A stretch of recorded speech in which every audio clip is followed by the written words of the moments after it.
Olá, bem-vindos ao quadro. Nós vimos na aula sobre fenômenos ópticos que a reflexão é um fenômeno da luz em que raios que propagam por um meio 1 incidem sobre uma superfície S e mudam a direção da trajetória, mas ainda permanecem no meio 1. Os raios que chegam até a superfície S são os raios incidentes, e os raios que partem da superfície S são os raios refletidos.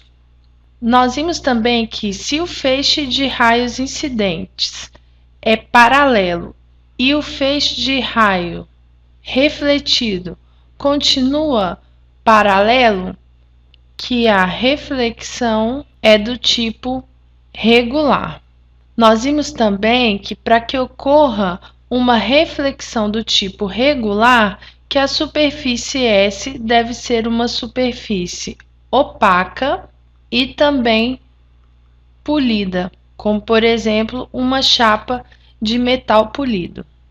Quando a superfície S possui essas características e é capaz de refletir raios de luz, nós chamamos essa superfície de superfície refletora ou ainda de espelho, sendo que a superfície refletora pode ser tanto uma superfície retilínea, como a da nossa figura, quanto uma superfície curvilínea.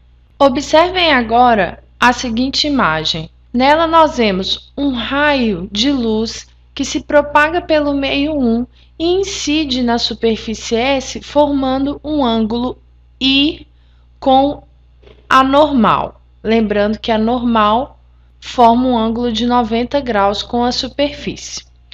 Logo depois, o raio é refletido e o ângulo formado entre o raio refletido e a normal é igual a R. São duas as leis da reflexão. A primeira lei diz que o raio incidente, o raio refletido e a reta normal estão em um mesmo plano. Já a segunda lei diz que o ângulo de reflexão é igual ao ângulo de incidência. Essas leis não são válidas apenas para superfícies retilíneas, mas também para superfícies que fazem curva, desde que a superfície seja uma superfície refletora, ou seja, um espelho. Sabendo disso, vamos resolver um exemplo. Imagine que o ângulo formado entre o raio incidente e a superfície é igual a 40 graus. Vamos calcular o ângulo de incidência e o ângulo de reflexão. Bom, se a normal forma um ângulo de 90 graus com a superfície, então I mais 40 graus será igual a 90 graus. I mais 40 é esse ângulo que vai da superfície até a reta normal, certo? I será igual a 90 graus menos 40 e será igual a 50 graus. De acordo com a segunda lei da reflexão, o ângulo I e o ângulo R, que é o ângulo de reflexão, possuem o mesmo valor. Portanto, R também será igual a 50 graus. Agora imagine a seguinte situação.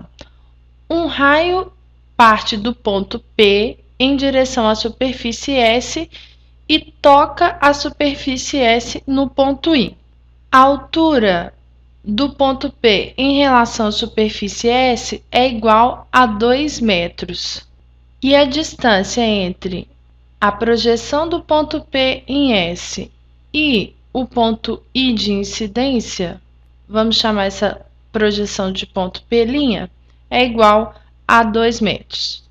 O raio incidente forma um ângulo I com a normal. Vamos calcular o valor de I. Como a reta normal forma um ângulo de 90 graus com a superfície, nós podemos determinar um triângulo retângulo PNI, com um ângulo de 90 graus no vértice N. A medida do cateto NI é igual à altura do ponto P em relação à superfície S, que é de 2 metros. A medida do cateto PN é igual ao segmento P'I, que também mede 2 metros. Sendo assim, nós temos que a tangente I é igual ao cateto oposto, que vale 2, sobre o cateto adjacente, que também vale 2. Ou seja, a tangente de I é igual a 1. Se a tangente de I é igual a 1, isso significa que I é igual a 45 graus. Vamos prosseguir com o estudo das imagens nos espelhos planos. Continuem estudando.